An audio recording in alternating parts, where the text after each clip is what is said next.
Hello, in this video, I would like to introduce aggregate demand and aggregate supply model. So aggregate demand and aggregate supply model always called as ADAS model. This is one of the most important model in macroeconomics. We will use this model to explain the short-run economic fluctuations. So before chapter 20, we learn the macroeconomics in the long run. However, in this chapter, we would like to learn the short-run economic fluctuations. So this model is very important to explain the short-run economic fluctuations. For aggregate demand, always abbreviated as AD, which means the total demand for final goods and services in the market, or in a society. For aggregate supply, always abbreviated as AS, which measures the total supply of final goods and services in our economy. So, from the definition of aggregate demand, you might notice aggregate demand definition is very similar to GDP definition, right? So if you still remember, when we talk about GDP, it measures the market value of all the final goods and services produced within a country for a period of time, right? So aggregate demand measures the total demand of final goods and services in the economy. So aggregate demand can be rewritten as this four components: consumption plus investment plus government spending and the next export. And this is the aggregate demand curve, which is very similar to the demand curve that we learned before in chapter 4, right? So this aggregate demand curve, we have the real GDP on the horizontal axis. Vertical axis is the price level, P, okay? Then this aggregate demand curve is downward sloping. So why this aggregate demand curve is downward sloping? In our textbook, it measures the three impacts, okay? There are three reasons that can result in this negative aggregate demand curve. So the first reason, we would like to talk about the wealth effect. And then it has the second effect that might also result in this negative slope, comes from interest rate effect. The last reason that might result in this negative slope comes from international trade effect. International trade.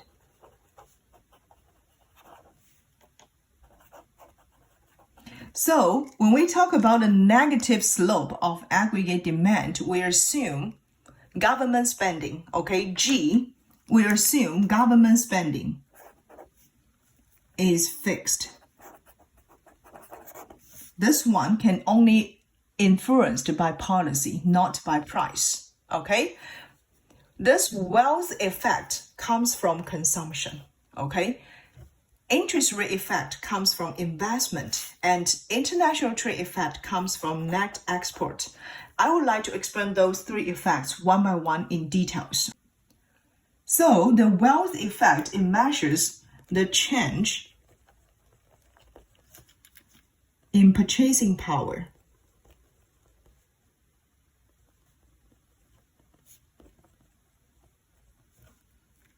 Of money, the change in purchasing power of income or of money when the price level changes.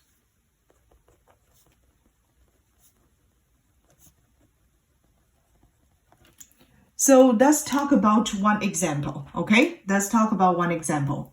We assume now price of the goods and services increase, okay? So we assume P, price increase. So if price increase, we might notice the income, probably it will fix for a certain period of time, right? So once the price increase, it will decrease your income's purchasing power, okay? So income's purchasing power decrease.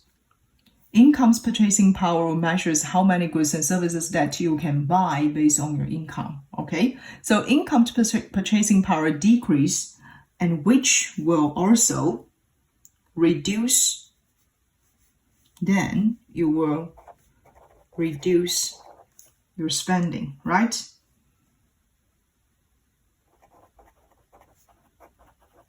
Once you reduce your spending, also means decrease the quantity demand of goods and services.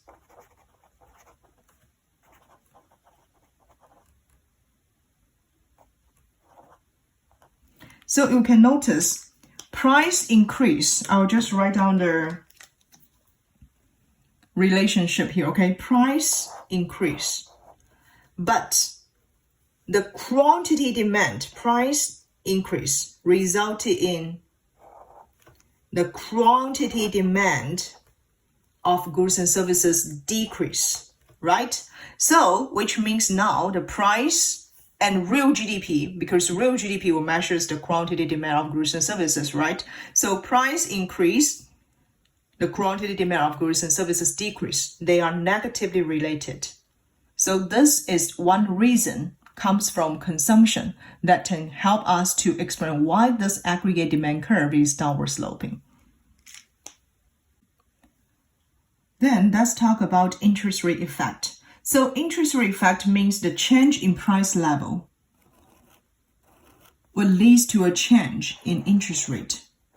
And then at the end, it will change the quantity demand of the goods and services. Okay, so let's see the mechanism about this interest rate effect. So we assume now price increase. Okay, you can also assume price decrease. So here I assume price increase. Price increase, which means in order to maintain their same or similar living standard, households, they need to hold more money in hand, right? And once the households hold more money in hand, it means the private saving, the saving from households will decrease, right? So it will result in households, people spend more and save less. Once people save less, what happens in the loanable funds market? We will talk about this later, okay? So in order to maintain a similar living standard, people need to spend more money and save less. And once people save less, it will result in interest rate increase.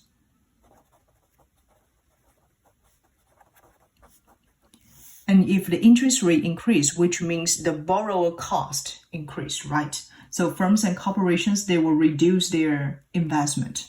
So investment, we call it I, decrease. And once investment increase, we notice this investment is one of the components in aggregate demand, right? So once investment decrease, then it means the aggregate demand, or like the quantity of aggregate demand, will decrease. So here shows you the relationship again. Price increase resulted in higher interest rate.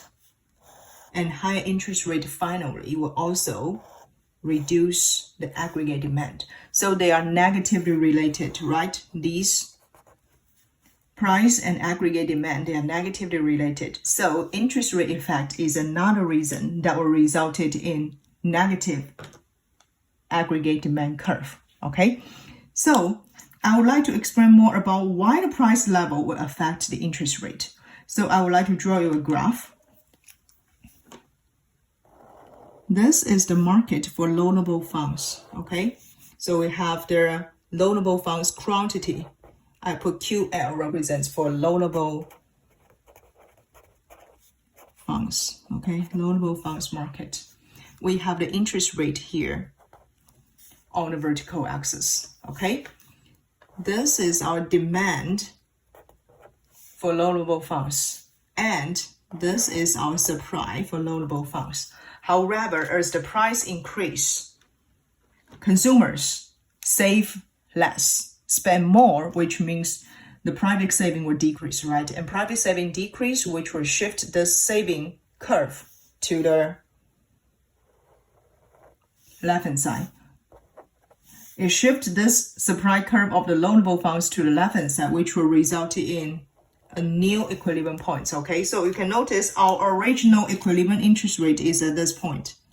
We will have the interest rate at R1. Okay, however, if now consumers save less, which will reduce the loanable funds in the market, and it will result in higher interest rate. Okay, and once we have the high interest rate, borrower cost increase, and which will reduce investment, and then finally result in the quantity of aggregate demand decrease as well. Okay, now the last reason, okay, the last effect comes from international trade effect.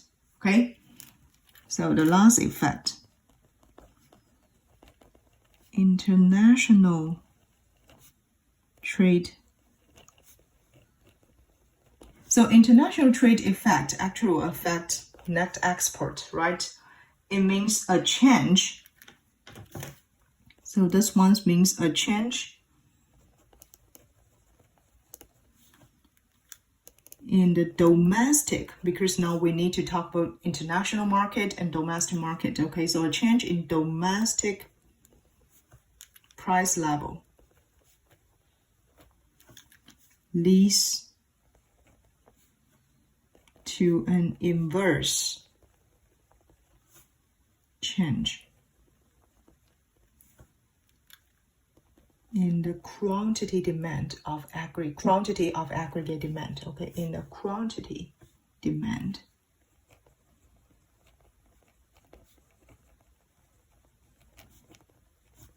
for domestic goods. Okay, so this international trade effect, sometimes people call it as exchange rate effect. So which means if the dollars or if the goods and services price in the US increase. So I would like to say, if there is a higher price for the goods and services in United States, in our domestic market, price increase, it has another word. We can say the price increase. So in some textbook, it would like to say the currency appreciated. Okay, currency appreciate. Okay, so price increase also means the currency appreciated in our domestic market.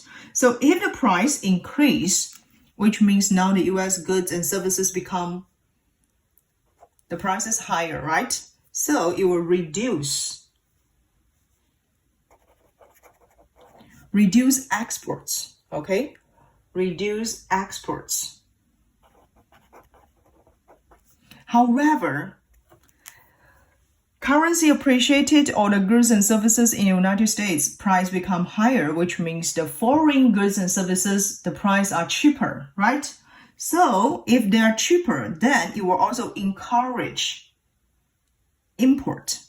So we will reduce export and encourage, or we can say increase import.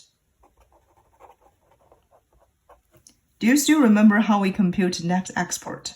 Net exports will equal to export subtract import, right? Now, export decrease and export decrease and then imports increase, which means net exports will decrease, right? So net exports is one of the components in aggregate demand. Once this part decrease, it means aggregate demand decrease as well. So here you can notice the relationship again. Price increase, or we say currency appreciates, we have our aggregate demand decrease. So they are still negatively related. So those three effects, wealth effects, interest rate effect, international trade effect, are the major reasons that can explain why the aggregate demand curve is downward sloping.